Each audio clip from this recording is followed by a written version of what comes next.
yaxın seminarımıza hoş gəldiniz, əhvala xayır ediniz. Polat. Başladı. Bu günləri biz sizə interior, eksterior dizayn, memarlıq sahəsi haqqında danışacağıq.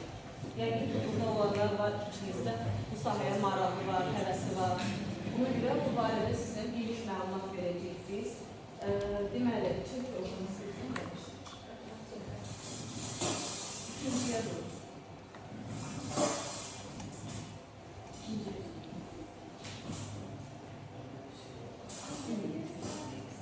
İnterior ve eksterior dizayn. Ümumiyyətlə interior dizayn deyəndə sizə interior haqqında danışdınız. İnterior dizayn deyəndə tam ağlına iç dizayn, iç tasarruf edilənlər. Binalarda, evlərdə, obyektlərdə, o içəridəki insanların, hər bir insanın psixologiyasına baxaraq biz dizaynı o formada edirik. Onun renk uyumları olsun, oradakı estetik görüntü olsun. İnterior dizayn, necə deyim, qısaca bunu əhatə edir. Renklərin uyğunluğu, yəni stillər, baxın, tək biz misal üçün proqramlarla işləmirik. Eyni zamanda dizaynda uyğunluq olmalı, tamamlanma olmalıdır, bir-birinə izah olmalıdır. Yəni, istifadə olunan renklər bir-birinə tam olaraq uyğun gəlməlidir. Dizaynda ən önəmli hissələrdən biri budur. Misal üçün stillər haqqında biz bilirik ki, 650-dən çox nə var? Stil var. Neoklasika var, modern var, koko barokko var, həddindən artıq çoxdur. Sən neoklasika haqqında biraz məlumat ver. Neoklasika stili tam klasik stil sayılmasa da modelində qarışıq bir stil sayılır. Yəni günümüzdə ən çox istifadə olunan rənglərdir, modellərdir, bunlar istifadə olunur. Neoklasika stilində ən çox istifadə olunan moldinglərdir, yəni lepqalar olaraq bilinir, buralardır. Yenə də açıq tonlardan istifadə olunur neoklasikada. Qısaca belə deyəcəm. Bol detallar, hündür taban olmalıdır mütləq şəkildə. Loft stili, misal üçün, Azərbaycanda ən məşhur olan stillərdən biri loft stilidir ki, daha çox restoranlarda, coffee shoplarda daha çox istifadə olunur. Onun da özünün elementləri var, hansı ki, beton teksturalar, qara dəmir, metal effektləri, soyuq stil olduğuna görə biz ona yaşıllıq əlavə edirik ki, isti ton qataq o hissəyə, yəni daha gözəl görsənir. Hər biri restoranlarda açıq şəkildə görülür sizdə. Bəli, orada misal üçün biz dəri parçalardan istifadə edirik, görüntünün bir-birini tamamlanması. Daş teksturalardan istifadə edirik. Bəli, daş teksturalardır, taxta teksturalardır, bunlardan istifadə olunur. Eyni zamanda, baxın, çevir o birisi çevirək istəyirsən onu.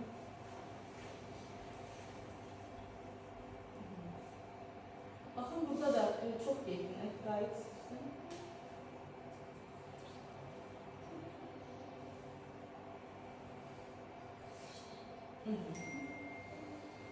Burada yazır bizdə, baxın, məkanın daxili estetikası. Bu, bayaq da biz buna toxunduq, yenə təkrar kimi çıxır. Yəni, burada yenə rənglər, materiallar, işıqlandırma, biz ola bilər ki, dizayn edə bilərik. Dizaynda çox gözəl rənglərdən istifadə edə bilərik, çox gözəl uyğunluq yarada bilərik. Amma işıqlandırmamız zəif olarsa, atmosferi düzgün tuta bilməriksə, o zaman o dizayn çox da uyğunluq alınmayacaqdır. Yəni, realistik fərli görünməyəcəkdir. Mütləq burada otaq planlaması. Otaq planlaması nə deməkdir? Yəni, biz tutaq ki, bir otaqda əşyaları istədiyimiz şəkildə yerləşdirə bilmərik. Mütləq şəkildə qapı və pəncərələrə uyğun olaraq, tutaq ki, yataq otağıdır, kravatın, yatağın qoyulması, makyaj stolunun qoyulması, eyni zamanda kilit stendin qoyulması, bunlar hamısı yerləşdirilməsi üçün mütləq otağın quruluşuna əsasən olmalıdır. Planlar əsasında dizayn edilir. Yəni, ölçüyə görə mütləq şəkildə biz plan çıxardırıq, plan əsasında da dizaynımız hazırlanır. Yəni, realistik görüntü də burada nəyə görə qeyd olunubdur? Çünki işıqlandırma çox önəmli faktordur. Yəni, biz bir, belə deyək də, otaqda, yenə deyirəm, hər bir şeyi gözəl eləsək də, işıqlandırmamız yaxşı alınmasa, biz heç vaxt o gözəl təbiiliyi renderlərdə, yəni proqramda çıxarda bilmərik. Ki, nəzərə alaq ki, bizim dizaynlarımız müştərilər tərəfindən baxılır. Ona görə onlar da istəyirlər ki, öz evlərinin, mənzillərinin gözəl görüntüsünü, yaxşı görünsün. Baxın, güzgü misal üçün, burada dizaynda da, baxın, şəkildə də verilibdir. Güzgü məkana nə verir? aydınlıq verir, genişlik verir. Ola bilər, bəli, kimisə evi balaca evi ola bilər, balaca bir otağı ola bilər. Biz orada güzgüdən istifadə edərək həmin məkanı daha geniş göstərə bilərik, daha gözəl göstərə bilərik, daha fərah göstərə bilərik. Ona görə dizaynda elə elementlər var ki, mütləq biz o elementlərdən istifadə edirik və diqqət edirik onlara. Görüntülərdən biri də odur ki, işıqlandırmada ən önemlisi təbii günəş ışığımız. Birinci ona üstünlük veririk, onu istifadə edirik. Sonra digər spotlardır, digər işıqlandırmadır, asma ışıqlardır, digər onların hər birindən təsiri olur görüntüyə. Bəli, hər bir məkanda belə deyək, süni işıqlanma və təbii işıqlanma deyilən bir işıqlanma var. Təbii işıqlanma nə deməkdir? Yəni, çöldən aldığımız səmanın ışığı, günəşin ışığı. Bəzən elə bir ev ola bilər ki, onun çox kiçik bir pəncərəsi ola bilər. Biz o zamanda nə edirik? Süni işıqlanmanı daha çox istifadə edərək o məkana işıqlıq, aydınlıq yaradırıq. Süni işıqlanma deyəndə nə nəzərdə tuturuq? Spotlar, lüstra ola bilər, gizli işıqlar ola bilər. Bunlar hamısı süni işıqlanmaya aid olan işıqlardır. Yəni, bizim üçün ən önəmlisi nədir? Məkanın dizaynının gözəl alınmasıdır. Yəni, orada, baxın ki, ola bilər kiçik bir otaq düşünün, kiçik bir otaqdır. Biz o otaqda elə bir rənglər istifadə edə bilərik ki, o otaq daha geniş görsənə bilər, daha fərah görsənə bilər. Və yaxud da ki, böyük bir otaqdır, o otaqda biz tünd rənglərdən və yaxud tavanda elə bir figur yığa bilərik ki, otaq daha da kiçik bir, balaca bir otağa çevirə bilərik. Geniş otağı, kiçik otağa, kiçik otağı da geniş otağa çevirmək bizim əlimizdən. İstəsək onu daha profesional işləyib, daha gözəl çıxarda bilərik və yaxud da pis günə də qoya bilərik. Ona görə mütləq şəkildə biz bunların hamısına diqqət edirik. Rənglər, materiallar, görüntü, bunlar çox önəmlidir. Otağın planlaması, dediyimiz kimi əşyaların düzgün şəkildə yerləşdirilməsi, balaca bir otaqda əşyalar yerləşdirib, biz onu elə eləməliyik ki, orada insanlar rahat hərəkət edəsin, qapı açılanda hansısa əşyaya dəyməsin, rahat şəkildə olmağı çox vacibdir. Çevir istəyirsən növbəti şəkilə. Baxın, eksterior dizayn. Eksterior dizayn deyəndə hamımız yəqin ki, bilirik ki, ətraf mühitdən söhbət gedir. Əslində, burada qeyd olunmuyordur. Burada landşaft dizaynda olmalıdır. Aşağıda yazılıdır. Baxın, landşaft dizayn və eksterior dizayn hər ikisi bir arada gedir. Nəyə görə? Çünki ətraf mühitin gözəlləşməsi deməkdir bu. Biz bir binanın, baxın, tutaq ki, binanın onun fasad işlənməsi. Fasad işlənməsi onun eksterior görünüşüdür. Landşaft isə, yəni yaşıllıq, yəni landşaft, buradan zaten tərcümədən aydın olur. Yəni orada istifadə olunan qazon, ağaclar, baydur, işıqlanma, yəni qazonun üzərində olan işıqlanma, eyni zamanda landşaftda biz tək o gözəlliklə iş bitmir. Düzgün şəkildə onun planlaması çox önəmlidir. Yəni tutaq ki, landşaft isə orada suyun, deməli, qazonun sulanması nə ilə olur? Çiləmə sistemindən olur. Ağaçların sulanması nə ilə olur? Damlama sistemindən. Yəni bu işin artıq texniki tərəfidir. Orada da biz eyni zamanda günəş işığından istifadə edərək görüntü olaraq real görüntü çıxartmağa çalışırıq. Yəni insan baxanda öz belə deyək işidə orada görməlidir ki, bu süni görünmür. Yəni təbii, realda biz bir binanı necə görürük? O şəkildə çıxartmalıyıq. Landşaft dizaynında eyni zamanda biz orada misal üçün bir belə deyək, əyləncə mərkəzi ola bilər, bir otel ola bilər. Orada onun hovuzu da bura daxildir. Hovuz deyəndə biz nə başa düşürük? Hovuzun bir çox növləri olur. Daşıma hovuzları olur, spumer olur, infinity hovuzlar olur. Təbii ki, bu istəyə əsasən, büdcəyə əsasən, müştərinin büdcəsinə əsasən deməli, həmin proyektdə hazırlanır.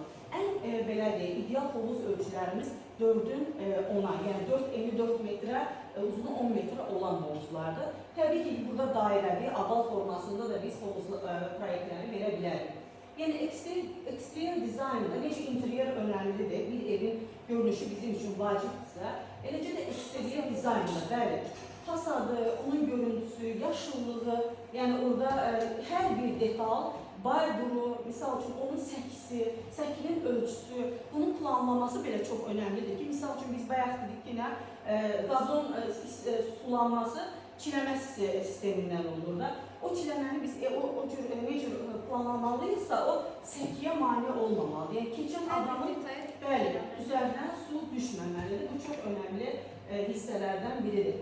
şəhər salma, estetik harmoniya, bu nə deməkdir? Bunlar hamısı deməli, misal üçün Bakıda parklar salınır da və yaxud da hansısa bir şəhərcik, hansısa bir binalar tikilir, onun hamısı buna daxildir və bunlar hamısı planlama üzərindən olur ki, buna da şəhər salma tərəfindən baxılır, baxış keçirilir. Əgər planda heç bir problem yoxdursa, səhv yoxdursa, artıq o təsdiqlənir və icra olunmağa başlayır.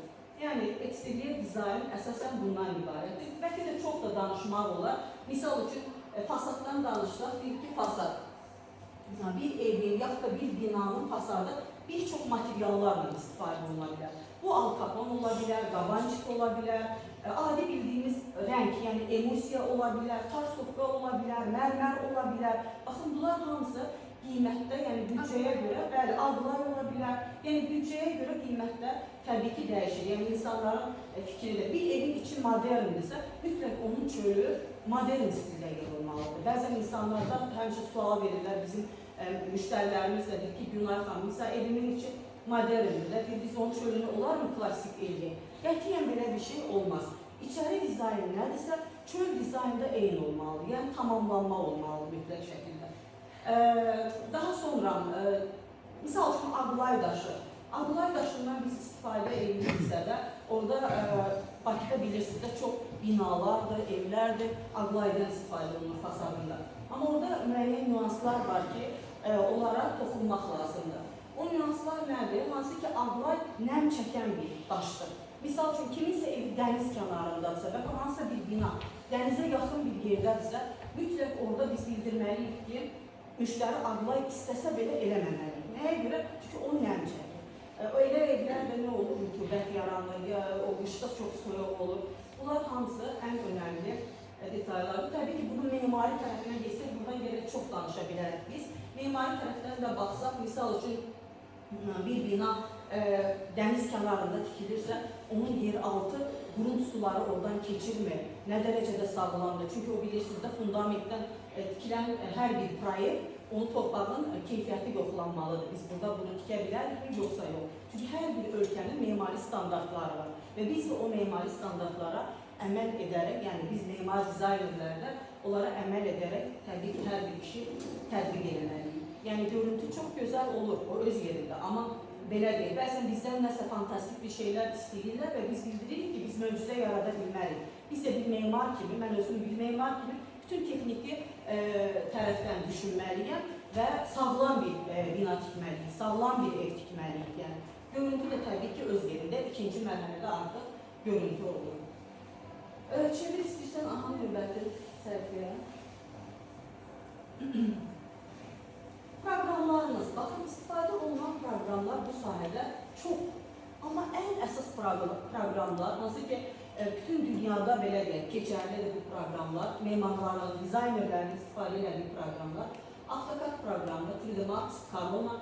Corona 3D Max'ın içində olan bir plugindir, yəni onun daxilində olan bir plugindir. Photoshop bizə nə üçün lazımdır, onu deyəcəm.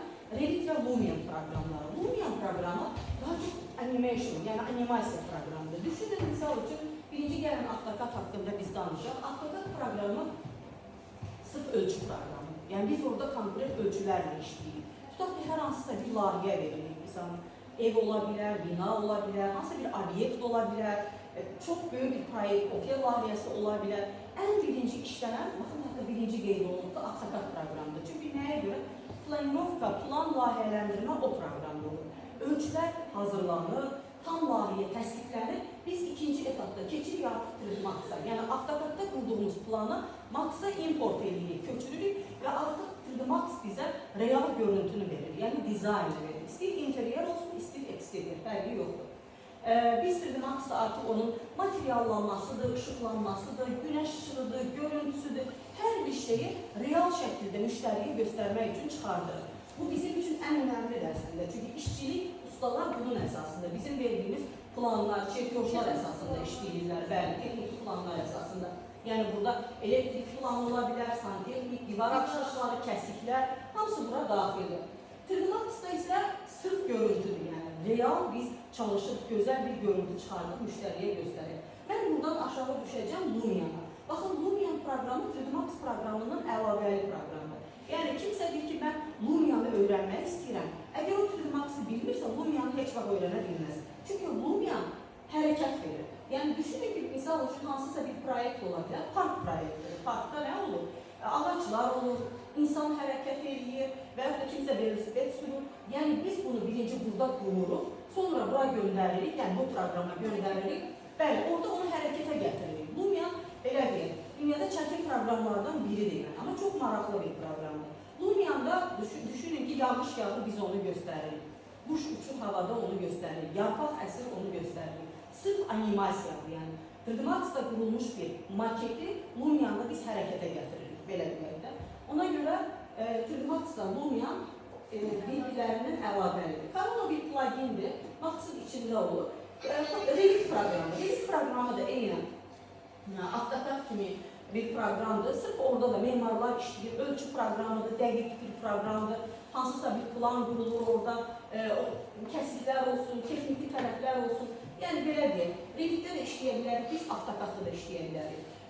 Photoshop isə bizim əslində sahəmiz deyil. Photoshop proqramı daha çox 2D, grafikə aid bir sahədir. Biz sadəcə Photoshopda nə üçün istifadə edirik? Effekt vermək üçün. Tutaq ki, misal üçün 3D Max'da dizayn edildiyimiz hər hansısa bir interyeri biraz görüntüsünü daha şık hala gətirmək istəsək, Photoshopla effekt verə bilərik. Amma mən bunu dəstəkləmirəm. Özüm də və komandamda heç kəs bunu eləmir. Nəyə görə? Əgər biz 3D Max'ı yaxşı biliriksə, Corona'nı yaxşı biliriksə və gözəl rənglər çıxarda biliriksə, bəli, rənglər çox gözəldirsə, Photoshop'a ehtiyac yoxdur. Bu bizim üçün əslində ziyandır. Düşünün ki, misal üçün 3D Max'da dizayn elədiyim bir otağın divarını krem rəngdə eləmişəm və biz müştəriyə ən sonunda eksplikasiya veririk. Eksplikasiya nədir?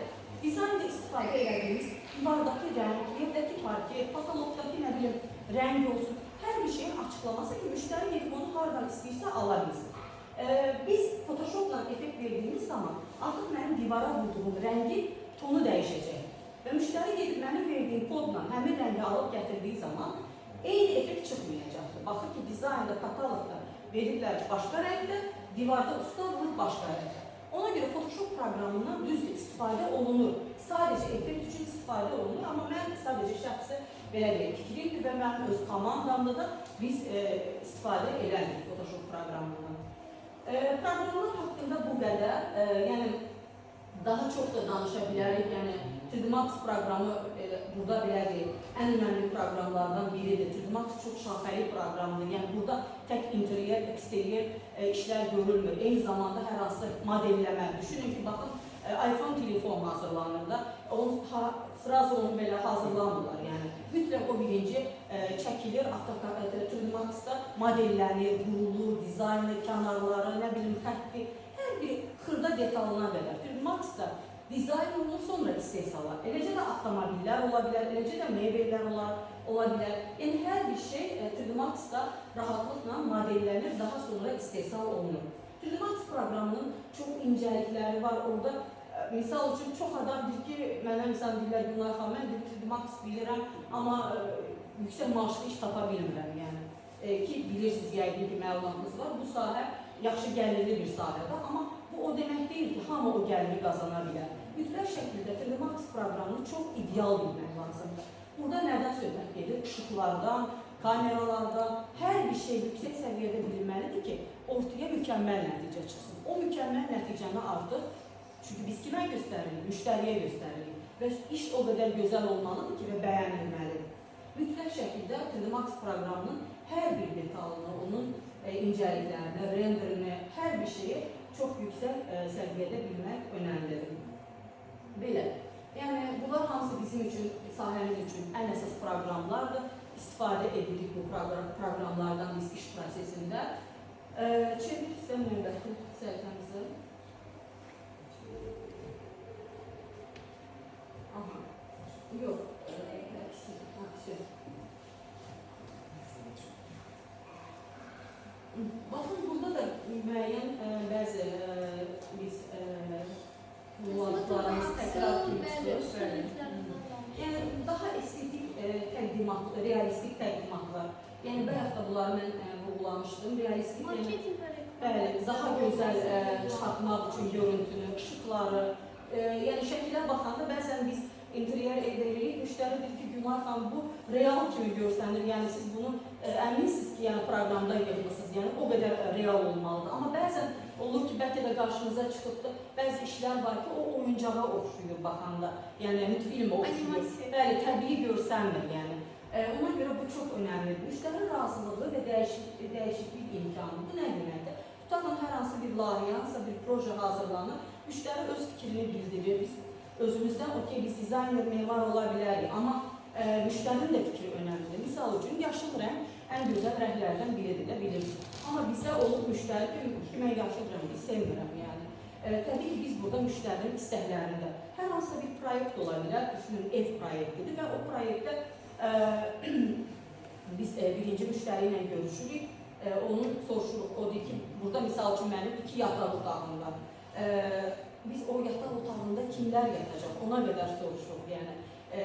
Uşaqdırsa necə yaşlı, cinsi nədir, böyükdürsə, böyüklərdirsə yaşlıdır, yoxsa orta yaşlıdır. Çünki baxın, rənglər elə bir şeydir ki, elə rəng var ki, insanı yora bilir. Emosional rənglər var, sakit rənglər var. Təbii ki, biz yaşlı insanlara daha çox sakit rənglərdən istifadə edəcəyik. Yəni, emosional rənglər onları daha da narahat eləyə bilər, qışqırtıcı rənglər olmamalıdır. Yəni, bunlar hamısı buradan müştəri razılığı nə deməkdir? Hər bir xırdalığa belə diqqət edirik, layihəyə baxış keçiririk. Olur ki, layihə misal üçün bölgü olunub, amma düzgün bölüb yoxdur layihə. Biz onu yenidən bölgüsünü veririk. Ola bilər, yataq otağı qonaq otağından böyük ola bilər. Bu nə dərəcədə düzgündür? Evin ən böyük otağı qonaq otağı olmalıdır. İkinci rahat otağı mətbəx olmalıdır. Çünki yataq otaqları bizim yatmağa vaxtı gələndə getdiyimiz bir otaqlardır. Daha çox biz diqqət eləməliyik əsas qonaq otağından dediyim kimi mətbəxə ki, daha çox vaxtımızı orada keçiririk. İkinci öncəsi səhvlər. Baxın, bunlar nədir? Bunlar bu işin texniki tərəfləridir, yəni memari, texniki tərəfləridir. Yəni, o qədər proyekt ola bilər ki, orada çox böyük səhvlər edə bilərlər. Misal üçün, bu nə ola bilər? Su xətlərinin yanlış çəkilməsi, elektrik xətlərinin yanlış çəkilməsi, elektrikin yanlış hesablanması. Yəni, bizim işimiz təkcə görüntü demək deyil, yəni dizayn, gözəlliyi çıxartdıq verdik, xeyr. Bunun texniki tərəfləri də çox önəmlidir. Yəni, biz o səhvlərə çalışırıq ki, sıfırdan götürdüyümüz layihələrdə o səhvləri etməməyə çalışırıq. Əgər bizdən öncə kimsə işləyibsə və orada səhvlər varsa da, o səhvləri düzəltməyə çalışırıq ki, sabahları o belə deyək də, altyapı çox önəmlidir. Yəni, bir ev olsun, bina olsun, fərqi yoxdur. Onun altyapısı ən önəmlidir. Yəni, elektrikli, santexnik hissəsi bunun çox önəmli hissələridir. Yəni, orada bir səhv çox böyük, belə deyək, şeylərə, büdcə olaraq böyük problemlərə səbəb ola bilər. Yəni, bunların hamısına diqqət olunmalıdır. Tikinti, dediyim kimi, tikinti öncəsi səhvlər çox ola bilər. Biz bunu danışsaq, burada gərək saatlarla vaxt geçsin. Marketing, reklam məqsədli istifadə nə deməkdir? Bu, yəni ki, biz öz işimizi göstəririk. Mən özüm Ali Construction şirkətinin başda deməliydim, unuttum yəqin ki, rəhbərliyəm. Yəni, biz orada işlərimizi, layihələrimizi insanlara çatdırırıq ki, yəni bu, okey, reklamdır, amma biz bunu düzgün şəkildə insanlara yönəldirik ki, yəni biz bu işi görürük və düzgün şəkildə görürük. Real layihələrimizdən görüntülər veririk, insanlara bunu çatdırırıq. Yəni ki, bu işlər peşəkarcasına görülməlidir. O qədər Bakıda şirkətlər var ki, misal üçün bu işi görürlər. İnsanların evini yanlış təmir edirlər, yanlış şəkildə dizayn edirlər, standartlara uyğun hərəkət eləmirlər. İstəyir bu texniki tərəfdən olsun, istəyir mebel tərəfindən olsun. Yəni, bu yanlışlıqları edən, dediyim gibi, çox yerlər var. Ona görə biz bunları düzgün şəkildə eləməyə çalışırıq və bunları da insanlara ötürürük, göstəririk ki, yəni biz bu işi necə görürük. Çevirik bir də səhvə. Baxın, burada var əsas iş sahələri, karyera imkanları. Bu, məncə hamıya maraqlı olar. Ümumiyyətlə, memarlıq inşaat firmaları Azərbaycanda dediyim kimi çoxdur. Yəni, biz onlara rahatlıqla işə girə bilərik. Amma bunun üçün bizim mütləq şəkildə potensialımız yüksək olmalıdır. Yəni, bu işi çox yaxşı bilməliyik ki, biz hansısa memarlıq və inşaat şirkətində işləyərik. Mən yenə təkrar vurğulayıram ki, bu sahədə gəlir yüksəkdir, yəni çox yüksəkdir. Amma bunu peşəkarcasına həyata keçirmək lazımdır. Daxili dizayn studiyaları, onlar da eynən memarlıq inşaat firmaları kimi bu işləri görürlər. Freelance dizaynerlik ümumiyyətlə nə deməkdir?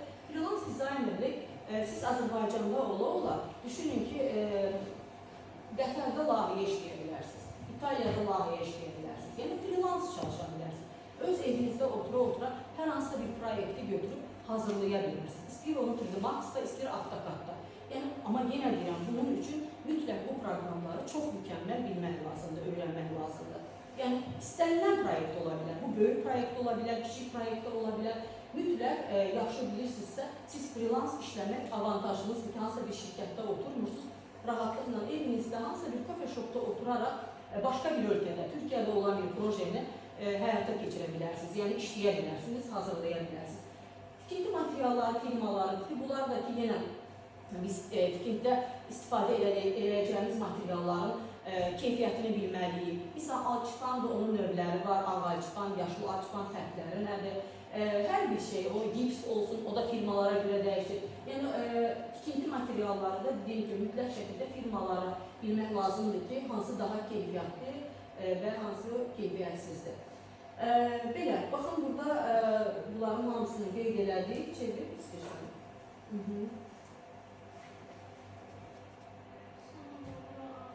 Aha, yəni əgər istəsəz bu sahədə özünüzü görmək, bu sahədə inkişaf etmək, bu sahədə irələmək istəyirsinizsə, o zaman bizlərə müraciət edə bilərsiniz. Təbii ki, bizlər də sizə bu sahəni yüksək səviyyədə tətbiq edərək öyrədəcəyik. Siz hansısa bir, belə deyək də, təcrübəsiz bir müəllimdən dərs yox, memar və dizaynerdən dərs almağınız çox önəmlidir. Bu, sizi bu yolda, belə deyək, uğura apara bilər. Belə, bu qədər. Hər birinizə gəldiyiniz üçün təşəkkür edirəm. Hamınıza uğurlar arzulayıram. Sağ olun.